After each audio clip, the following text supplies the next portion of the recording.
Not all of the landscape is covered in forest. There are vast open fern prairies, and this is where the titans of the Jurassic roam. Dinosaurs like Stegosaurus, with its distinctive row of spinal plates,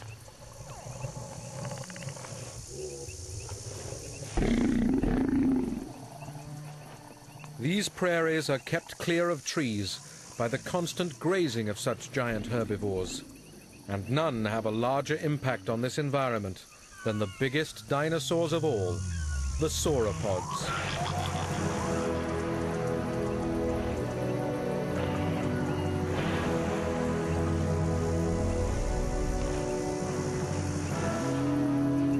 There are many different types of these gigantic, long-necked creatures.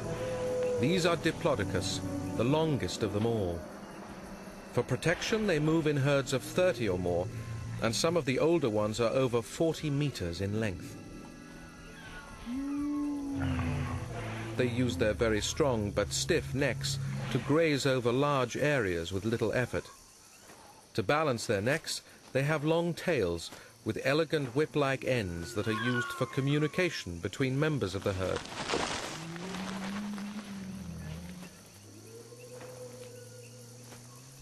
Such a huge herd on the move attracts an array of smaller animals. As they eat and trample the vegetation, insects swarm around them. And insect hunters, like these damselflies, use the dinosaurs as gigantic feeding platforms. There is even a tiny flying reptile or pterosaur called Anurognathus that specializes in life amongst these giants.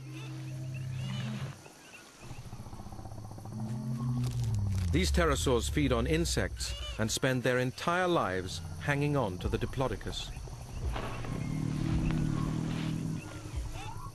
They fight, feed, and breed on creatures that are 150,000 times heavier than they are.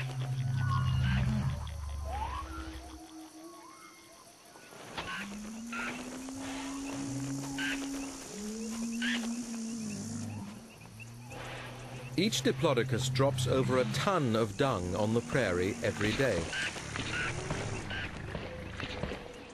This attracts yet more insects, especially the dung beetles.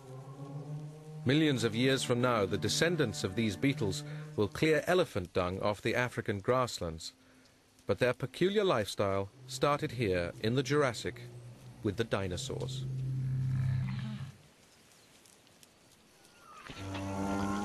The herd of giants moves on, carrying its own unique habitat with it.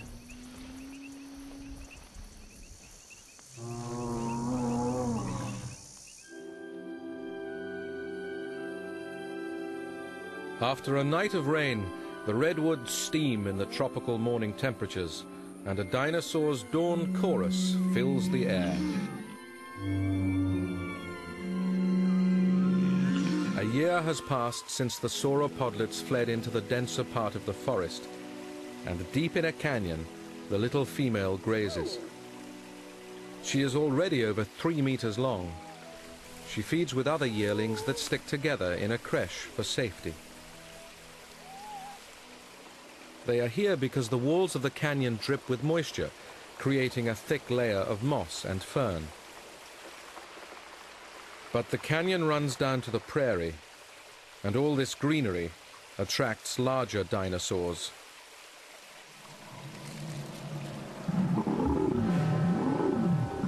A 7-ton male Stegosaurus. He too is a herbivore, but very dangerous. The large plates on his back are primarily there for display. It is the meter-long spikes on his tail that make him so lethal. These he can wield with devastating effect, despite having a very small brain for his body size. The creche moves further down the canyon, away from the Stegosaurus.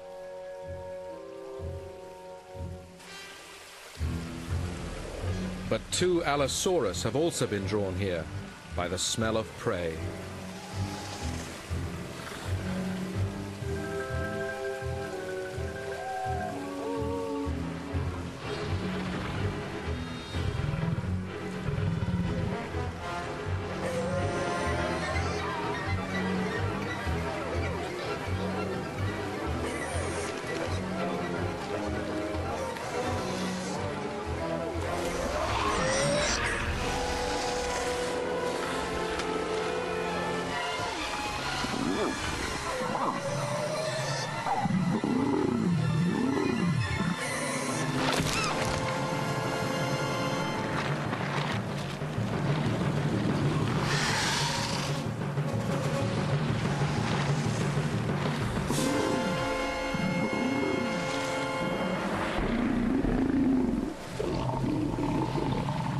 Stegosaurus flushes blood into his plates, creating a frightening display of color.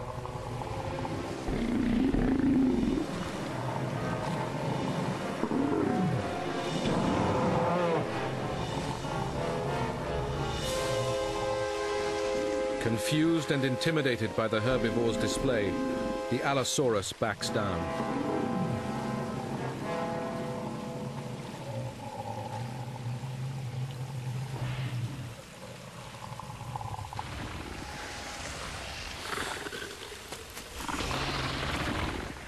Sauropodlets are small prey for the Allosaurus. These are the lions of the Jurassic, the top predators of their age.